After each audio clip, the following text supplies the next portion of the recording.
لە کۆتاییدا میسی بۆ خاوەنی کۆشکێک کە نرخەکەی زیاترە لە 10 ملیۆن دۆلار. لیۆنێل مێسی ئەرجەنتینی وەستێرەیانەیە تەرمیامی لە کۆتاییدا بۆ خاوەنی کۆشکی تایبەت بەخۆی لە ئەمریکا کە نرخەکەی 10 ملیۆن و 800 هەزار دۆلار.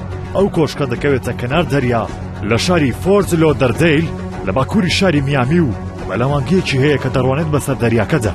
دوو ڕێگای 170 مەتری هەیە کە دەچێت بەرەو ئاوی ئەو دەریایە و تاڤگەیەکی تێدایە کە ئاوەکەی 51 مەتر بەرز دەبێتەوە. ڕووبەری کۆشەکەی میسی 975 مەتر دووجایە و هەر ژووری تێدایە لەگەڵ هۆڵێکی وەرزشی و چێشخانەی دیزانکراوی ئیتاڵی.